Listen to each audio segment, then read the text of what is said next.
Welcome to the Parenting on the Spectrum show with board-certified behavior analyst and infant-toddler development specialist Teresa Alexander Inman. Parenting on the Spectrum dives into real stories, challenges, and triumphs, offering invaluable insights and support for families on your unique journey. Let's get into the episode. Welcome. So excited to have with me today Mr. John Byer. He is the dad of an autistic young man, and he's the author of Live a Little Better. So he's going to tell us about his journey. Welcome, John. Hi. Thanks for having me. You are most welcome. Thank you for being here to share your story, to share your heart. Yes. Yeah. Awesome. Did I pronounce your name correctly, Byer? Byer, that's it. Okay, just wanted to make sure because I have this. It's something in my head just wants to say Bayer, and I'm like, I don't know. Okay. It drives me nuts. I go into a doctor's office and I say, my name is John Byer. I'm here to see Dr. So-and-so. And they go, okay, Mr. Bayer, have a seat. Oh, my goodness. I'm like, where'd you hear that from? Okay, go ahead. I'm glad I didn't do that. No, you didn't. So tell us, excuse me, live a little better. Why? I mean, I have two children. I have my daughter, Lauren, was the firstborn, and she's 35 now. And 20 months later, my son just turned 33. My son was born, and most of your listeners or viewers will know that 80% are boys. And 2 years old, my son showed signs of, all of a sudden he fell off the map. You know, when his eye contact disappeared. I mean, just disappeared. And it was like I would put eye to eye, face to face, and he would refuse to look at me. And it was, what the hell is going on here? And so, you know, I've had quite a life story, and my daughter, you know, they're very much adults now, and she knows of my story, and she convinced me. She one day just turned around and said, "Dad, you have to write a book. You have to write a book because it's going to inspire people." Because I did come from quite a background growing up, some challenges, and we've become very successful in business, and we give back to the autism community. We live on Long Island, up in Long Island in New York, and most people in the autism community know of John and Amy Byer, and they know, oh, you're Greg's parents. of course, famous Greg. Yeah, and we like to think that we're making a difference, at least up here, you know, and doing some things. So yeah, he was developing fine, and all of a sudden he fell off a cliff. And we threw ourselves right into it. You know, 31 years ago when he was diagnosed, it was in December also. Wow. There wasn't an Autism Speaks. There weren't any resources. There wasn't an internet. For all you people listening to this right now, you couldn't just Google something. You know, it didn't exist. Nothing existed really. And they were blaming it on refrigerated mothers back then. And we read and went to every seminar and attended everything. And the only thing that had any clean data that worked was behavior modification, ABA. And we bought into that right away. That doesn't mean we didn't try everything else. We tried chelation. We tried diflucam, which is a buildup of yeast. I mean, you know, I feel guilty sometimes thinking like my son Greg was my little science project there for a while. But we tried a drug called secretin. I don't know if you're familiar with any of these drugs. Secretin was a medication given to a number of autistic kids who had severe gastro problems. It's a drug that's made to stimulate the enzymes. And not only did their gastro problems get better, but their symptoms so improved that they were being called cured. Oh. And my son never had gastro problems, but they did clinical studies on it. And these people, there was documentation that a number of kids, at least a handful, greatly improved. And I had it checked out with my doctor, and I couldn't get it prescribed. And I managed to obtain the drugs, had to be delivered intravenously. I got a doctor to do it intravenously, off the record. This is all in the book. Yeah. And you're waiting and waiting, waiting for results, and it didn't make a difference. The only thing that's made any measurable difference is applied behavioral analysis. Wow. And John, I almost hear like a tinge of regret when you talk about all the things that you've tried. And I just want to say, because I know that a lot of parents are out there trying things too. You don't know what you don't know. You did the best that you could with no information. You were out there floundering. At least today there's the internet. Be careful of the information that you get from the internet, people. However, there is more information out there that you have to sift through. And I guess in a way, it's a blessing that there wasn't a whole lot for you to, Okay. Yeah. pick from, because God knows. But we flew to California. We went all over the place. And my story speaks to that. I mean, I grew up very, very poor. And we were being evicted. We were on food stamps, public assistance. And I was building a business. I became an alcoholic. My parents were very, very bad alcoholics, very bad. And my father died when I was 21. My mother died when I was 24. And it was pour me a drink. And I vowed I was never going to let alcoholism ruin my life like I watched it do to my parents. But that wasn't the case. It was ruining my life too. And I got sober at the age of 36. I went to Alcoholics Anonymous, walked into my first meeting.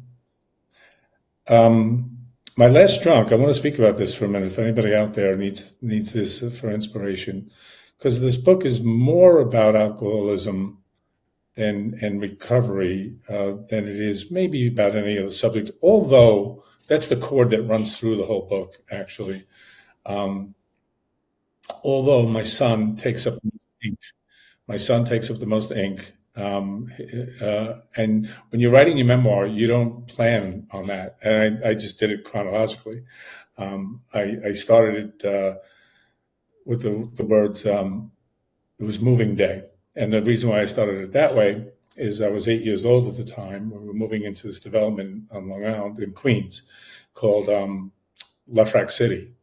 And they had a billboard on the Long Island Expressway. I don't know if you're familiar with the Long Island Expressway. It's the major thoroughfare that cuts in the heart of the middle of Long Island, all the way from the Midtown Tunnel of Manhattan, all the way out to Riverhead, to the tip of Long Island. And there was a billboard that stood there for years advertising the development of Lefrak City, and it said, "Live a little better." On there. And it was decades. It was up there for decades. And my daughter was in college. She's 35 now. But she was in college and she was taking photography. So she had a 35 millimeter camera, and we're in traffic because you're always in traffic on this road. And all of a sudden I see her put the window down, and she took a picture. And that's the picture on the cover of the book. Yeah. So it came full circle. And she's the one who pushed me to write the book.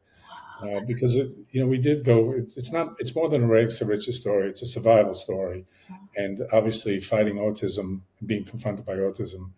We're all in that war together. Just like the alcoholics in my meetings that I go to, still to this day, almost 40 years later, we're in the war together with our parents. I'm still friends with the people that I met when 38 years ago. When I was first diagnosed. Well, yeah, because community is so important. And seeing as you were almost pretty much by yourself in that you had your family, but then there weren't as many people diagnosed with autism, I would imagine, at that time in your community.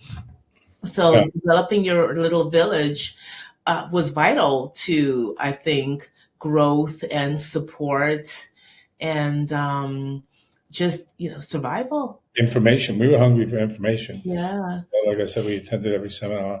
I have no regrets about the things that we tried with my son. Okay. Maybe what you heard was a tone of sadness that none of it worked.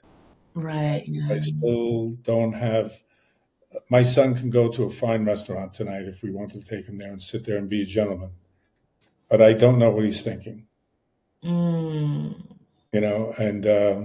I didn't have a good, close relationship with my father. I detail that in the book because he was an alcoholic and he died when I was 21. Mhm. And I craved and vowed that I was going to have a close personal relationship with my son. And autism robs you of that to a large degree.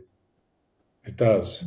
Yeah. And there's a story there. You have to read it. The book will make you cry. If you want to cry, if you want to be inspired, read the book. And if you know anybody with a drinking problem, read the book. Mm. Yeah. Yeah. So when you first heard then that your son was diagnosed with autism, when you first received that diagnosis, what kind of feelings went through you? I mean, and knowing then at the time you were um, struggling with alcoholism, and then you get this news, what did that do to your world? Well, fortunately, I was already sober 5 years, Oh, so I had a solid foundation. good. But I remember clearly,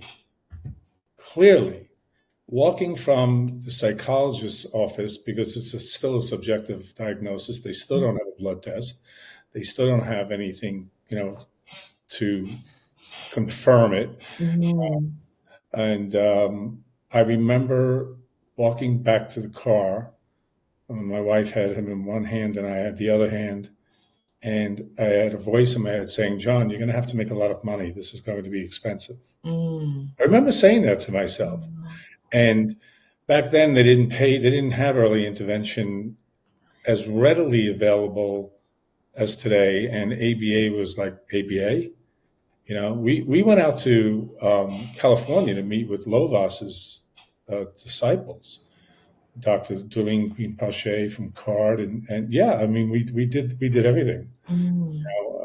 My wife is a go-getter, and we did everything. So the feelings were we were scared. I was scared. My wife didn't quite get it. She didn't realize the seriousness at first. As bright as she is, she admits, and she doesn't admit a lot, that she didn't get it right away.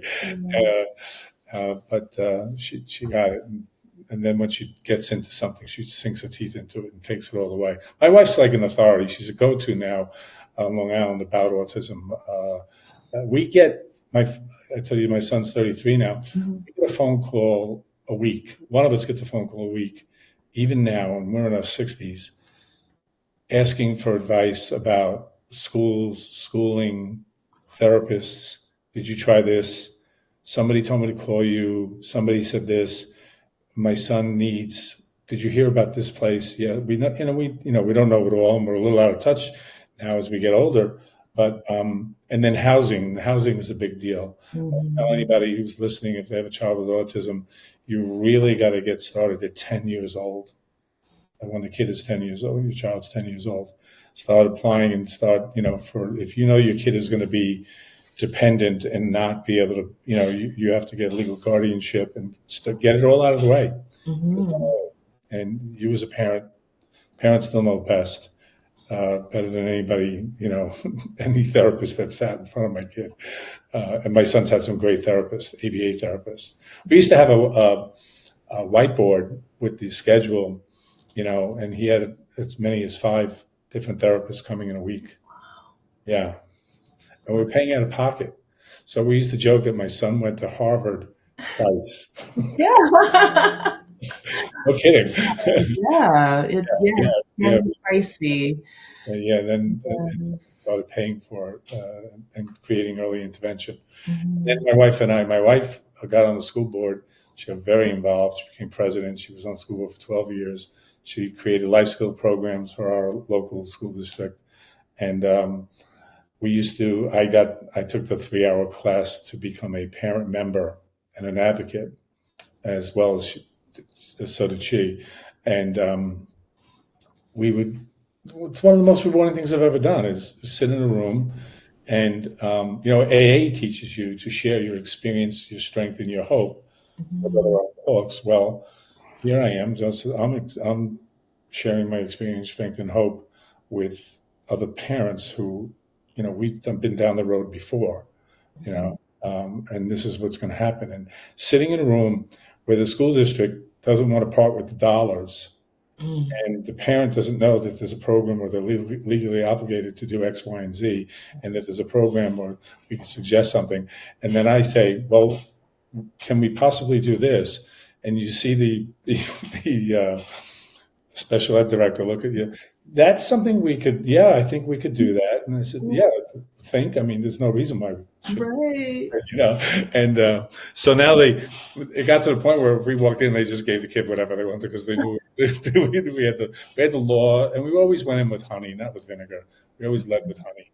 And that's important. And it's always important to, parents get an advocate if you don't feel that your child is receiving the education that's that's their right, right? They have a right to a free and appropriate education.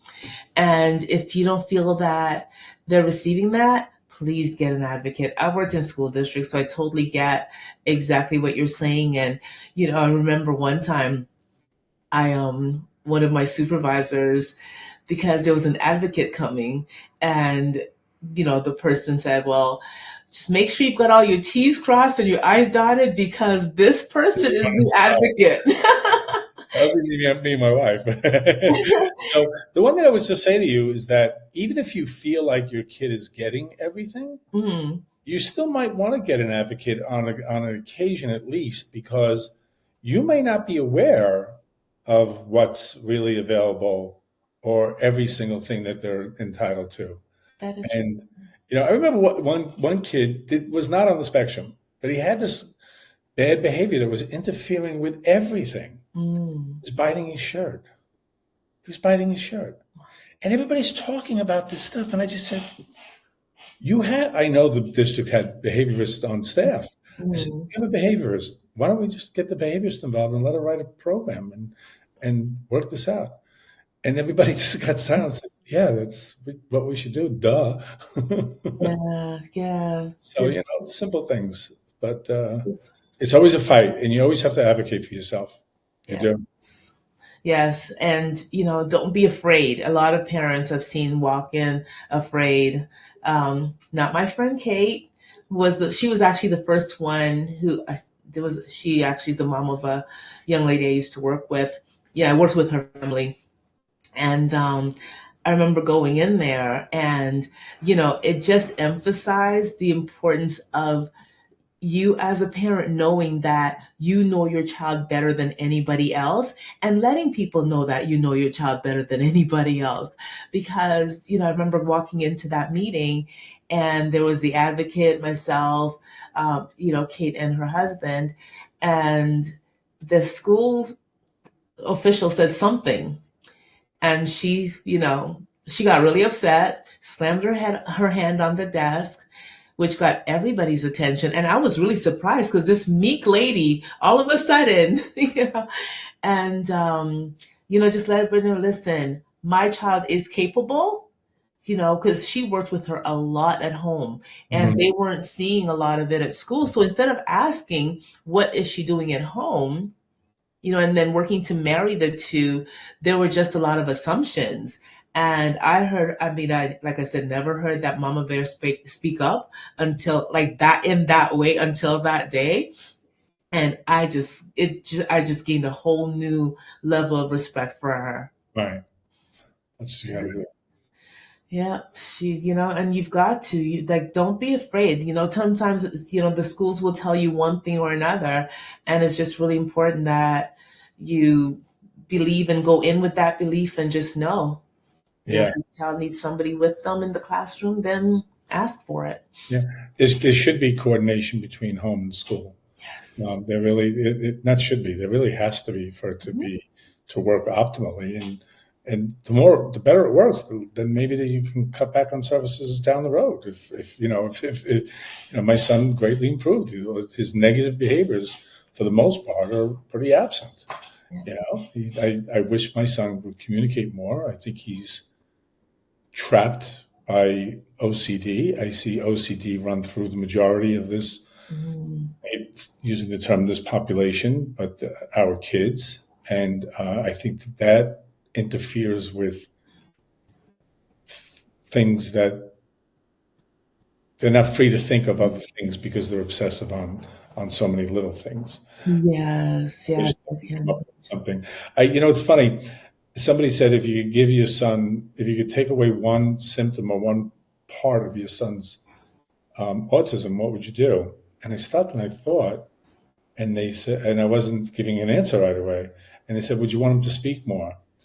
I said, not necessarily, because I think he would maybe just repeat things more.